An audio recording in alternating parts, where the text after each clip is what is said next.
Hello all, welcome to the new video. இந்த வீடியோவில் ஒரு 3 ட்ரேட்ஸோட ஸ்பீட் ரன்னையும் அந்த 3 ட்ரேட்ஸோட ட்ரேட் பிரேக் டவுனையும் போட்டிருக்கேன். எல்லாருமே நோட்ஸ் எடுத்துகிட்டே பாருங்கள். நான் எப்படி இந்த ப்ரைஸை வந்து அப்ரோச் பண்ணியிருக்கேங்கிறத நீங்கள் வந்து பாருங்கள். Let's continue guys. They're just full of jealousy, yeah, this legacy. You gon' see what's left of me. You gon' see success in me. You ain't seen the rest of me. I just wanna be the best at what I know. Better than the rest, just watch me grow. Put me to the test and watch me go. This is my quest, I'ma make it known. They call me obsessive, oh I know. Call me selective with my notes. Call me aggressive with my flow. Call me offensive even though Joe, I ain't gonna lie, life's tough. Try to get by, life's rough. Try to do it right, it's not enough. Even though you try, you still mess up. But I'm still gonna fight for what I love. Still gonna die for what I love. Still gonna try, I won't give up. Still gonna fight until I've won. They say I'm way too obsessed and I've got nothing left. And I'm not quite there yet, but those words they'll regret. Cause I've got something left and I'm not giving in. I will not let them win. I won't stop till the end, no.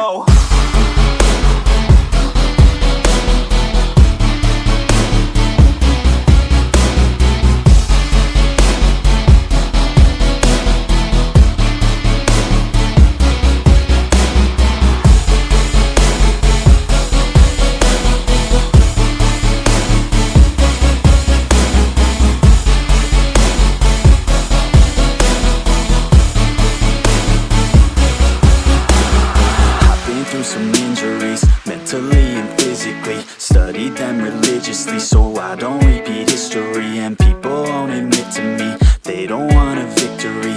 Bad enough to get a C, they'd rather just go leave it be. I know this journey I've been on since 13.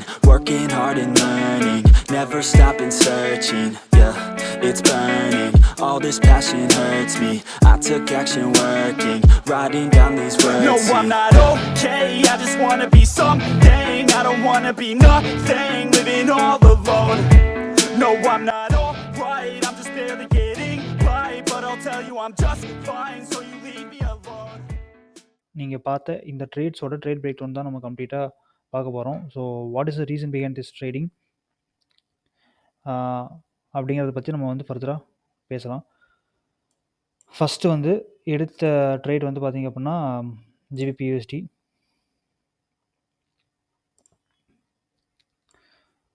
So GBP/USDயில் first entry வந்து இந்த இடம். First இந்த இடத்துல நான் பார்த்த விஷயம் வந்து என்ன அப்படின்னா, காமனாக ஐசிடி ட்ரேடர்ஸ் எல்லாமே யூஸ் பண்ணக்கூடிய ஒரு விஷயம் என்னென்னா லிக்விடிட்டி, நெக்ஸ்ட் வந்து இம்பேலன்ஸ். ஓகேவா? ஃபஸ்ட்டு இந்த இடத்துல நான் பார்த்த விஷயம் வந்து ஒரு லிக்விடிட்டியும் இருக்குது, அதே மாதிரி ஒரு இம்பேலன்ஸும் இருக்குது, அதே மாதிரி ஒரு ஹையர் டைம் ஃப்ரேமோட பிடிஏரி அதுவும் ஒரு இம்பேலன்ஸாக இருக்குது. ஸோ அதனால நான் இந்த இடத்துல ஒரு செல்லுக்கான என்ட்ரி நான் வந்து பார்த்தேன். நெக்ஸ்ட்டு இந்த ஏரியாவில் ஆல்ரெடி இன்னொரு ஸ்வீப்பும் வந்து கரெக்டாக இந்த டைமில் லண்டன் ஓப்பனோட கில் ஜோனில் கரெக்டாக இந்த இடத்துல இன்னொரு ஸ்வீப்பும் ஆயிருக்கு. ஸோ அதனால் நான் இந்த ட்ரேட் வந்து கரெக்டாக 15 மினிட்ஸோட இம்பேலன்ஸில் எடுத்த என்ட்ரி எடுத்துகிட்டு நான் வந்து டார்கெட் வச்ச ஏரியா வந்து இந்த ஏஷியாவோட லோ. ஓகே, இந்த ஏஷியாவோட லோ. ஏன் நான் இந்த ஏஷியாவோட லோ நான் வந்து டார்கெட் பண்ணேன் அப்படின்னா, மேஜராகவே ஏஷியன் ஹைஸ் அண்ட் லோஸ் வந்து நார்மலாக லிக்விடிட்டி வந்து அதிகமாக இருக்கக்கூடிய வந்து ஒரு பிளேஸ். ஏன்னா இது ஒரு செஷன் லிக்விடிட்டி, அதாவது ஒரு டைம் பேஸ்ட் லிக்விடிட்டிங்கிறனால இந்த இடத்துல மார்க்கெட் கன்ஃபார்மாக வருங்கிறதுனால நான் கரெக்டாக இந்த இடத்துல ஏஷியன் லோவை டார்கெட் பண்ணேன். பட் வந்து நம்மளுக்கு வந்து ஒரு ஸ்ப்ரெட் வந்து ப்ராப்பராக இல்லாதனால, அதே மாதிரி கொஞ்சம் இந்த ஏஷியா லோ வந்து ஹிட் ஆகாமையே வந்து மார்க்கெட் அப்படியே கம்ப்ளீட்டாக ரிவர்ஸ் ஆயிடுச்சு. ஸோ நான் நெக்ஸ்ட்டு வந்து என்னென்னா, நான் சரி ஓகே இந்த ரிலேட்டிவ் ஈக்குவல் லோஸ் வந்து கரெக்டாக இந்த இடத்துல ஃபார்ம் ஆயிருக்கு. ஓகே, இந்த ஓபிலேருந்து நம்மளுக்கு வந்து ரிஜெக்ஷன் ஆகிட்டு வந்து மார்க்கெட் வந்து கீழே வரும்னு நினச்சேன். பட் அந்த மாதிரி எதுவும் நடக்கலை. இந்த இடத்துல வந்து ஒரு எஸ்எம்டி டைவர்ஜென்ஸ், டிஎக்ஸ்ஒயோட எஸ்எம்டி டைவர்ஜென்ஸும் இந்த இடத்துல இருந்தது. வெட்னஸ்டேவே வந்து ஆர்டர் ஃப்ளோ வந்து ஷிஃப்ட் ஆயிடுச்சு. ஓகேவா?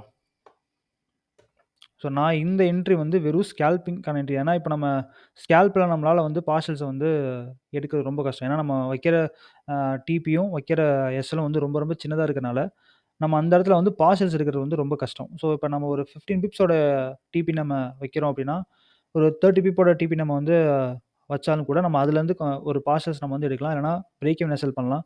இந்த இடத்துல நம்ம வந்து பிரேக் ஈவன் எஸ்எல் பண்ணாலுமே நம்மளுக்கு வந்து ரொம்ப கிட்ட நம்மளுக்கு வந்து மார்க்கெட் திருப்பி அந்த ஒரு லெவல போய் டச் பண்ணிட்டு நம்மளுக்கு வந்து திருப்பியும் வந்து கீழ வரும். ஸோ, அந்த ஒரு டைம்ல நம்மளுக்கோட அந்த பிரேக் ஈவன் எஸ்எல் வந்து ஹிட் ஆயிட்டு நம்மளோட டார்கெட் கூட வந்து போறதுக்கான சான்ஸ் இருக்கு. ஸோ, அதனால ஒரு ஸ்கேல்ப் என்ட்ரி வந்து ராவா இருக்கும். அதாவது அந்த இடத்துல பார்சல்ஸ் எதுவுமே இருக்காது. ஏன்னா 20 பிப் இல்லன்னா வந்து ஒரு 15 பிப்ஸ் தான் நம்ம வந்து டிபியே அ பிளேஸ் பண்ணுவோம்.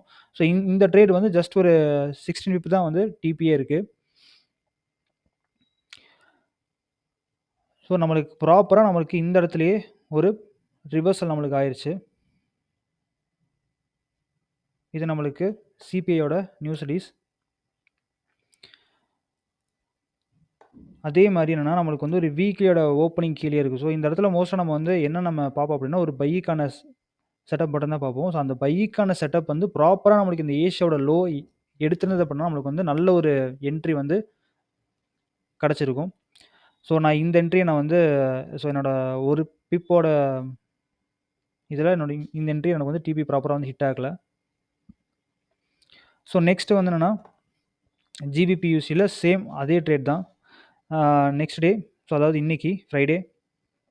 ஸோ, ஃப்ரைடேல வந்து நான் பார்த்த மாடல் வந்து ஒரு யூனிகார்ன் மாடல். ப்ராப்பரா நம்மளுக்கு ஒரு பிரேக்கர் செட்டப்.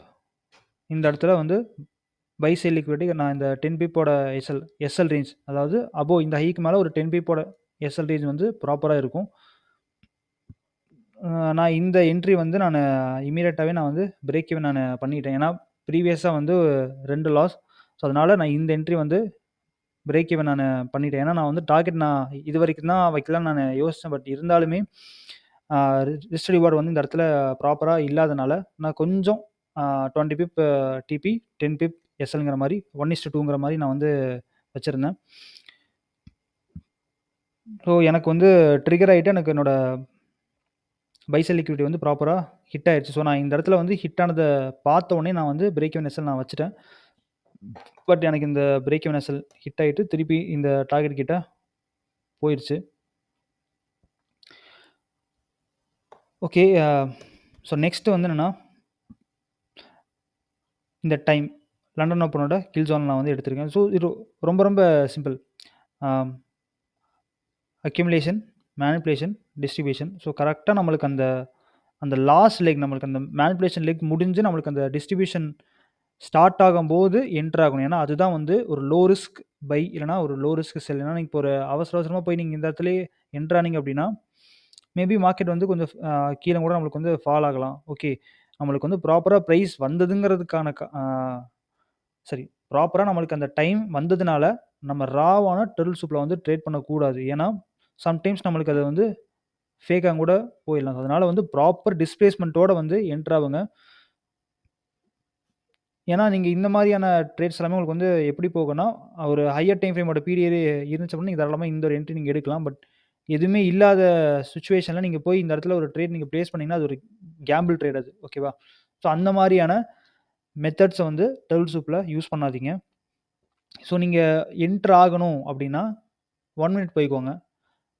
அன்லெஸ் நீங்க வந்து ஒரு டிஸ்பிளேஸ்மென்ட்க்காக வெயிட் பண்ணி ட்ரேட் எடுங்க. ஸோ, அதான் பெட்டர்.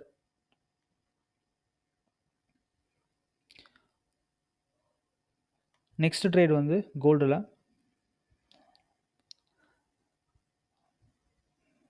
கோல்டுல வந்து இன்னைக்கு எந்த செட்டப்பும் நானு பார்க்கல. வியாழக்கிழமை அதாவது நேத்து பார்த்த என்ட்ரி வந்து அவசரப்பட்டேன் நானு. ஏன்னா, ஒரு நல்ல ஒரு இன்டர்னல் ரேஞ்ச் கிட்ட வந்து மார்க்கெட் வந்தது.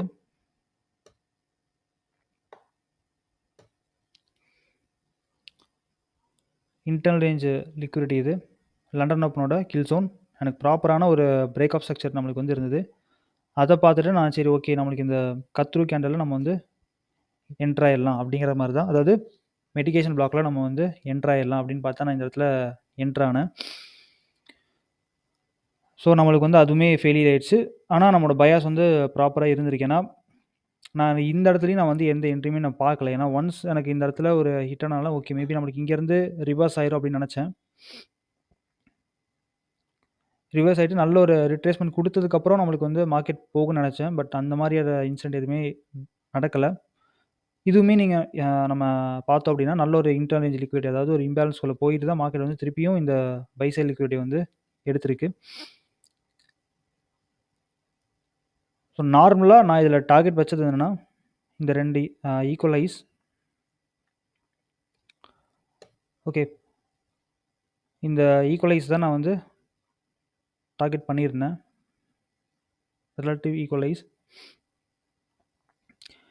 அதே மாரி இந்த பை சைட் லிக்விடிட்டியும் வந்து என்னன்னா, ஒரு ஆல் டைம் ஹை கிட்ட வந்து நல்ல ஒரு ரிலேட்டிவ் ஈக்குவலைஸ். ஸோ நீங்க இப்பயே நீங்க வந்து தாராளமா நீங்க பார்க்கலாம். மார்க்கெட் எங்க போகுது அப்டின்னா, அதாவது ஒரு இம்பேலன்ஸ்க்கும், ஒரு லிக்விடிட்டிக்கு மட்டும் தான் மார்க்கெட் போகுது. அதுவும் ஒரு டைம் பேஸ் பண்ணி தான் போகுது. இத தாண்டி மார்க்கெட்ல மத்த எல்லா விஷயமே வந்து என்னன்னா, ஒரு லாஜிக் இல்லாம இருக்கக்கூடிய ஸ்ட்ராட்டஜிஸ் மட்டும் தான். ஓகேவா? மார்க்கெட் வந்து எங்க போகுது அப்டின்னா, ஒரு லிக்விடிட்டி டூ லிக்விடிட்டி இல்லன்னா வந்து ஒரு இம்பேலன்ஸ் டூ ரீபேலன்ஸ். அதாவது ஒரு இம்பேலன்ஸ் கிரியேட் பண்ணிட்டு அத ரீபேலன்ஸ் பண்ணதுக்கு தான் வந்து மார்க்கெட் எப்பயுமே போகுது. மத்த டெக்னிக் எல்லாமே ஃப்ளா தான். ஓகே. சப்ளை அண்ட் டிமாண்ட் வந்து ஃப்ளா தான். சப்போர்ட் ரெசிஸ்டன்ஸ் ஃப்ளா தான். ட்ரெண்ட் லைன் ஃப்ளா தான். எலியாட் வேவ் ஃப்ளா தான். ஏன் அப்டின்னா, ஸோ இதுதான் ரீசன். ஓகே. ஏன் அவன் வந்து இந்த மாரி ஒரு ஈக்குவலைஸ வந்து நம்மளுக்காக அவன் கிரியேட் பண்ணணும் அப்டிங்கிற லாஜிக் நீங்க வந்து யோசிச்சு பாருங்க. அவன் ஏன் இந்த மாரியான ஒரு ஈக்குவலைஸ வந்து கிரியேட் பண்ணணும்? ஏன் ஒரு ஈக்குவல் லோஸ அவன் கிரியேட் பண்ணணும்? அப்டிங்கிறத நம்ம வந்து யோசிச்சு பார்த்தோம் அப்டின்னா, அந்த இடத்துல நார்மலா இருக்கக்கூடிய எல்லா ட்ரேடர்ஸுமே ஒரு சைக்காலஜிக்கலான அப்ரோச் தான் பண்ணுவாங்க. ஓகே. சப்போர்ட் ரெசிஸ்டன்ஸா இருக்கட்டும் சரி, ட்ரெண்ட் லைன்ல ட்ரேட் பண்றவங்களா இருக்கட்டும் சரி, வேற டெக்னிக்ஸ் வந்து யூஸ் பண்றவங்க எல்லாருமே இந்த இடத்துல வந்து என்ன பண்ணுவாங்க அப்டின்னா, செல்லுக்கான என்ட்ரீஸ் மட்டும் தான் பார்ப்பாங்க. Okay. Rejection, rejection, rejection, rejection. So இதனால வந்து எல்லாருமே என்ன பண்ணுவாங்க? செல்லுக்கான செட்டப் தான் பார்ப்பாங்க. ஓகேவா? இப்போ அதனால வந்து இந்த இடத்துல நியூட்ரலைஸ் ஆயிருக்கிறது யாரு? ஒரு செல்லர். ஓகே.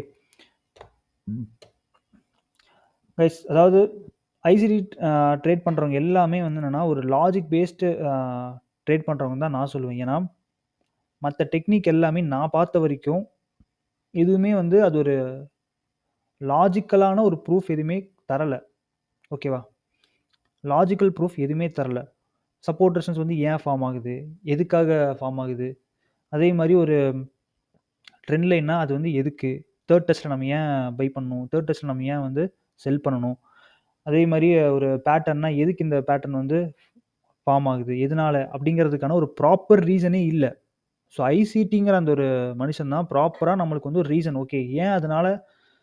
ஏன் ஒரு லிக்விடிட்டிங்கிறது வந்து மார்க்கெட்ல இம்பார்ட்டன்ட்? ஏன் ஒரு இன்எஃபிஷியன்சிங்கிறது மார்க்கெட்ல ரொம்ப ரொம்ப இம்பார்ட்டன்ட்ங்கிறது அவர் மட்டும் தான் நம்மளுக்கு வந்து டீச் பண்ணியிருக்காரு.